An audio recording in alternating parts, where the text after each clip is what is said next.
Hi friends, it's Heather. I'm here with you tonight to give you a review of the movie Bonhoeffer. I'm not going to get the whole title right. Pastor, Assassin, Spy. I think it's those three words, but I'm not sure I have them in the right order. This is a biographical movie of Dietrich Bonhoeffer, who was a German pastor born beginning of the 20th century, and he died in 1945. Some would say he was martyred. After seeing this movie, I feel like his death was really stupid, actually, and kind of his own fault. This movie was produced by Angel Studios. Hi everyone, this is Heather from later, even later at night. After I filmed my initial review, which I am now realizing I'm going to have to very heavily edit and cut a lot of stuff out that I said, because after doing a fairly cursory search to try to find out how accurate this movie is, I found out some important things that I'm putting at the beginning of this video to give you kind of a heads up, to explain why the video might be a little choppy, because now that I've learned some things, I have to correct some inaccuracies and fill in some holes. So the first thing I found out is that there's a lot of controversy over this movie, and I don't know if even the release was delayed a bit. First thing I want you to know is that the Bonhoeffer family greatly disagrees with what they refer to as appropriation of Dietrich Bonhoeffer's life and writings for the really conservative Christian type church stuff. I don't know how to explain this. They're not happy with who claims him as, like a champion of their cause, I guess, if you will. Okay, and then the other thing I found out is that Angel Studios didn't actually make this movie. It was an independent film produced by someone else and then just distributed by Angel Studios. So it's not an Angel Studios production, it's an Angel Studios distribution, which I guess is a fairly common thing to happen for independent filmmakers because they've got to find somebody to distribute their film. And then the other thing I can say is that it was very difficult to find out any really accurate information about Dietrich Bonhoeffer's life, because almost every search I did would bring up some website from some organization, most of them religious, that I can't really trust the accuracy of them because they obviously have their own agenda. The best I could do, or the best thing I could find, which I'm going to put the link in the description down below and in the first comment on this video, is a timeline that I found on pbs.org. I trust PBS to have accurate information, and so this timeline definitely fills in some of what I felt was missing from the movie with more information. But it also shows that they definitely took a lot of creative liberties in the movie as well. So take the movie with a grain of salt and realize that it is leaving a lot of information out. So it's a fairly surface look at Dietrich Bonhoeffer's life and work. One sad thing I found out is that a good number of people in his family were executed by the Nazis as well. So that's pretty sad. Later on, you'll hear me say that I was curious about what happened to his family after he died. And they didn't hear that he died until like 3 months later. So that's awful. The last thing I'll say here before I get to the meat of the video is that the reason there's controversy, besides how his family feels about how his name and writings and everything have been kind of taken over by certain groups, is that a lot of people think that this movie was based on a certain guy's book, and so they are expecting the movie to be of a certain viewpoint. But most people, even like on Reddit and stuff I was seeing, feel like I do, that it's actually the opposite of what those people are expecting. And the reason is because it was not actually based on that guy's book. And if anything, it might have been based on this other book about his brother-in-law. That's the best I could find out, so just kind of keep all that in mind as you watch my review here, which I'm going to have to really work on editing. They have made a number of faith-based films, Christian films. They're not in your face with the Christian stuff. They also made Sight, which came out fairly recently. I think they do a good job with their filmmaking. The films are good quality and seem to have a pretty significant budget. I did look them up after I saw this movie, and they are based in Provo, Utah. And so then I did a little further search and found out that, yes, it is a Mormon company, so associated with the Church of Jesus Christ of Latter-day Saints. This was a good quality movie. I went to it kind of on a whim by myself. It was long. It was almost 2.5 hours long, I think. If you attended or grew up in a Protestant religion or went to Protestant church, I mean, I don't know if the Catholics ever say anything about him too, but you've probably at least heard of Dietrich Bonhoeffer. I know I had. Even my daughter had heard of him. Especially I think if you went to a Lutheran church, you probably would have heard of him. Or you would have seen something that he's written, even if it was just a quote somewhere. He died at age 39, but was a very prolific writer and had it said at the end of the movie, had published 34 volumes of stuff. So he wrote a lot, and I think that's why he's pretty well known. I'll give you 2 caveats right away before I tell you about the movie. One is that I really don't know anything about Dietrich Bonhoeffer other than what I just saw in this movie. And how accurate that is, I don't know.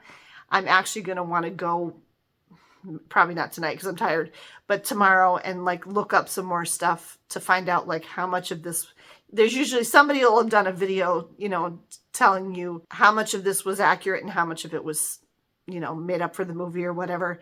And also just a little bit more. I'm especially curious to find out if anything happened to his family after he died, because it didn't show that. So I don't really know anything about his story or his life other than what I just learned in this movie. The other thing I'm going to say is that I'm going to try very hard to, as weird as this sounds, to keep politics and religion out of my review, okay?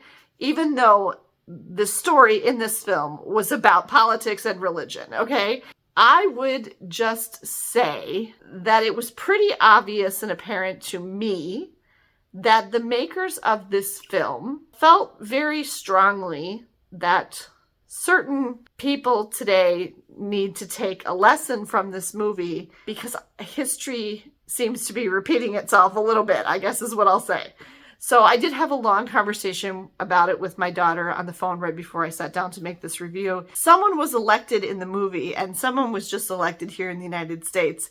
And it would seem to me that the filmmakers have some very similar feelings about both. So take that as you will. The movie had kind of 2 timelines that it went back and forth between. The main timeline was Dietrich Bonhoeffer's life. So from when he was young, a little boy playing with his older brother Walter at their family home is when it kind of starts out, and it says it's 1914. And then it goes, in chronological order through his life all the way up to the end of his life.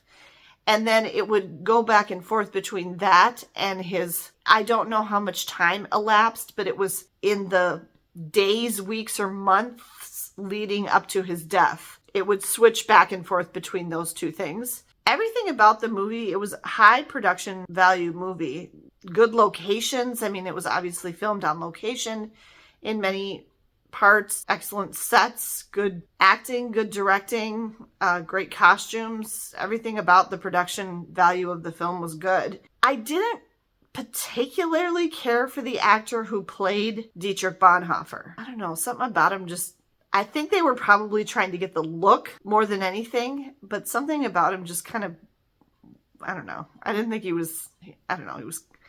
I didn't love the actor who played him. The rest of the cast was very, very good and well cast. And there was one particular actor in the movie that I recognized. He was the only one I recognized. Everybody else was somebody new to me. I'd never seen before in anything. But there was this one German actor. I've seen this guy before. Where do I know him from? And then I'm like, boy, I know his voice. Who is this? If you've watched the TV show The Rookie, it's Skip Tracer Randy. And it took me the longest time to figure that out because this role that he was playing Dietrich Bonhoeffer's brother-in-law, Hans, who was a mole inside the Nazi party and doing a bang-up job of it, honestly. And it was a very serious role for this actor. My daughter just told me the actor's name and I forgot it already. I'm sorry. He did a really good job and it was just such a different part for him than when he plays Skip Tracer Randy, which is very, very humorous on The Rookie. But he is German and so he did very well in this part. But that's the only actor that I actually knew. But the rest of the cast was really good. They all did a very good job. I think the story was presented pretty well. I do think it could have been, even with how long the movie was, I did feel like there was some stuff that wasn't explained quite as much or as well as I would have liked. I was left with unanswered questions and I would have liked a little bit more detail to fill some things out. But otherwise, I thought overall the story was pretty good. Some things that kind of surprised me. This was yet another movie. This is at least oh my gosh, I don't know how many I've seen, where they're attempting to assassinate Hitler. Does anybody even know how many different people or groups of people were attempting to assassinate Hitler and failed? I can't believe that somebody didn't succeed in how many, and now that I'm realizing how many people tried. It's crazy that nobody was able to successfully stop him because apparently a lot of people were really trying. And I'm just astounded that none of those people ever was successful.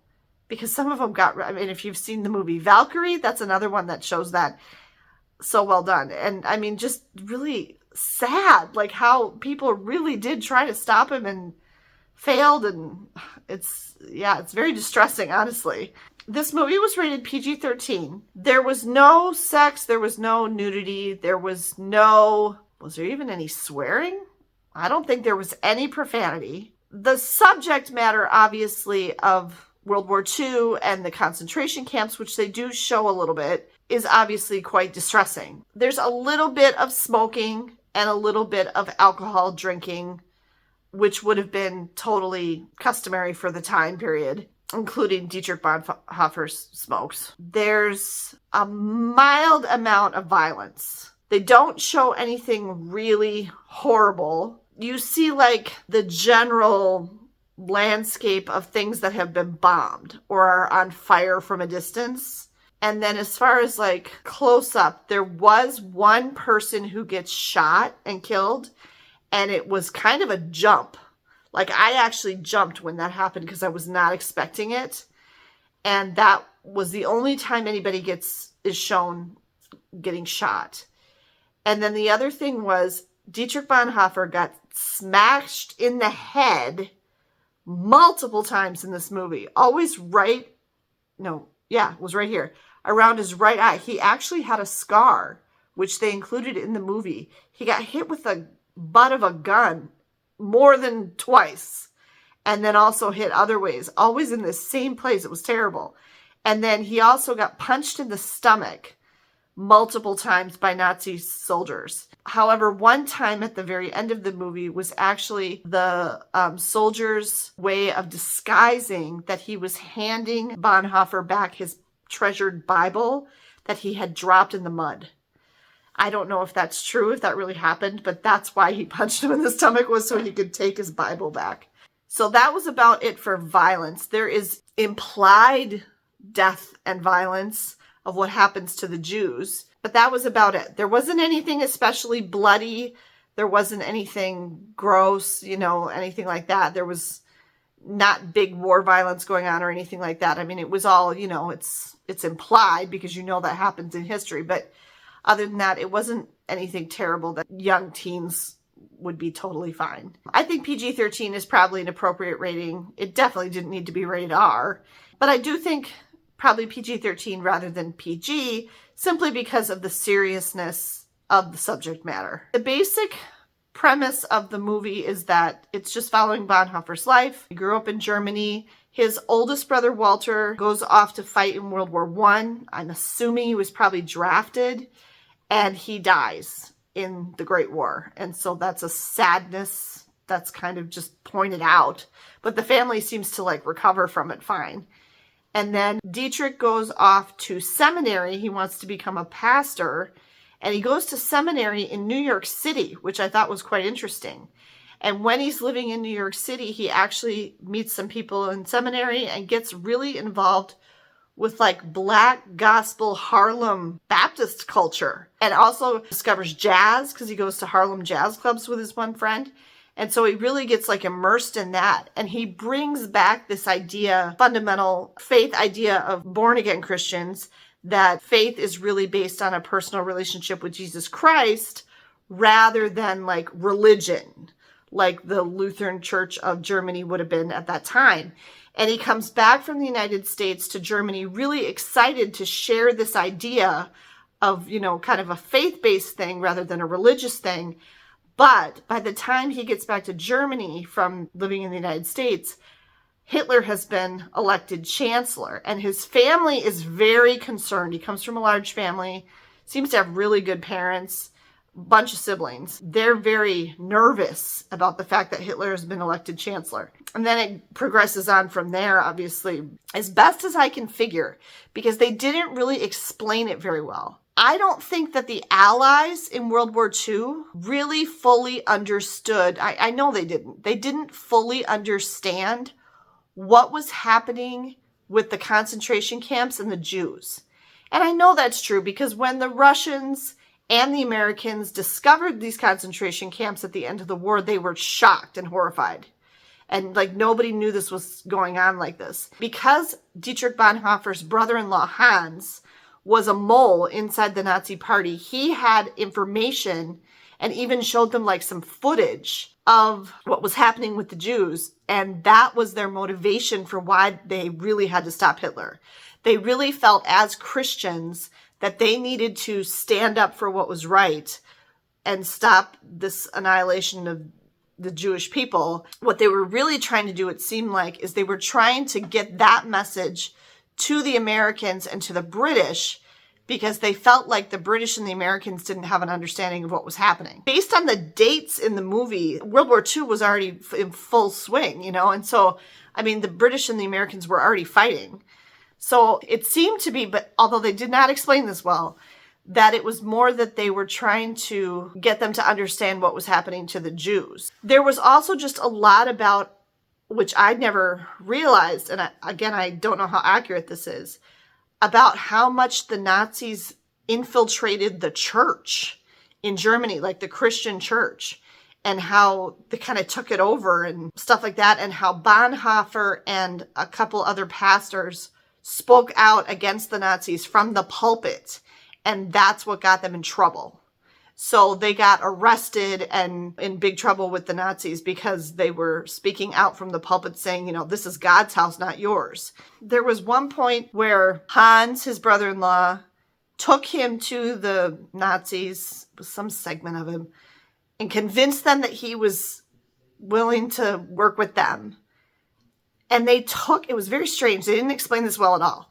They took some men from a concentration camp and they took them in a truck, Hans and Dietrich, to the Swiss border and then gave a whole bunch of money, a big suitcase full of money, to the Swiss as part of a deal that they would take these German Jews and give them their freedom in Switzerland. And it was kind of strange.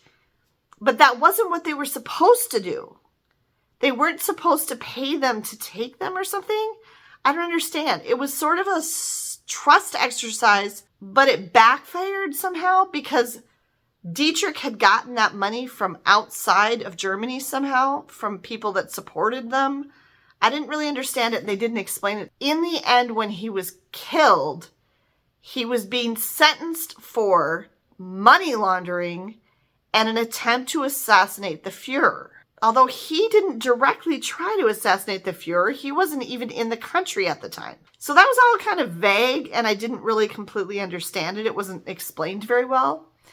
But what was really troubling to me, the most troubling thing, and why I think this was so stupid, is they had actually sent him away to the United States, both to try to convince people in the churches in the US and in Britain to help somehow, but also to get Dietrich Bonhoeffer out of the country so he would be safe because he was in trouble for this money laundering thing.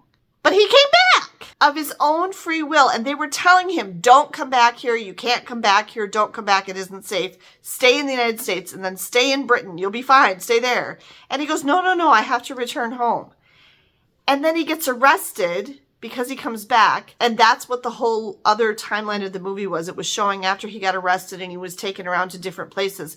And my best guess and his guess in the movie was they were doing that because the war was coming to an end. By that time, this would have been after D-Day, and the United States had already invaded and was getting close. And so they were moving these guys around that they had arrested and trying to hide them and stuff. But at the very end, they take Bonhoeffer out and hang him and kill him. And they say you're sentenced to death for the crime of money laundering and attempting to assassinate the Fuhrer. And then he's hung and dies. And he was 39 years old. And 2 weeks later, the war ended and Hitler committed suicide. And I just thought that was so dumb. Why did you come back? Stay in Britain. You would have been fine. I was just floored. Because I went into this movie not having any idea how he died or how old he was when he died. I'm telling you this in the review because it's apparently common knowledge. I didn't know it going in, but I was just like, how dumb is that? I think it's terribly tragic and sad, but also really stupid of him. Like, I don't know why he came back to Germany. There didn't seem to really be any point to it. Just because he died like that, that's why I'm kind of wondering, like, what happened to his family and stuff. Because they came to his house. He was on house arrest, staying with his parents and his siblings and everything in their house when they came to arrest him and took him away. So I don't know if anything happened to his family. I'll have to look that up. I liked it fine. I will give it 3 out of 5. I learned a little bit. It did definitely prompt me to want to research and learn some more about Bonhoeffer's life and more details about what they showed in the movie. But it was a decent quality movie, and it would definitely be a good one to see or take your teens to prompt a discussion about World War II and the Holocaust. Because I hate to say it, but kids these days don't even really know what the Holocaust is anymore. And they need to see movies like this and other movies from World War II to really understand what that was all about. You've got to remember this was 80 years ago. So this was as long ago to them, gosh, almost as long ago as the Civil War would have been to me as a kid. Not quite, but so to them, it's really distant history. And they just don't think about it the same way we would have when we were kids. So I do think it's important when movies that show the history like this come out, that it is important to take your kids, if it's appropriate to do so, given their age and maturity level and stuff, and have discussions about it with your kids to make sure they understand and see what their thoughts are. That was my review of Bonhoeffer, Pastor, Assassin, Spy. I give it 3 out of 5 stars. Thanks for taking the time to watch this video. I hope it was helpful. Leave me your thoughts in the comments below, and I'll see you next time.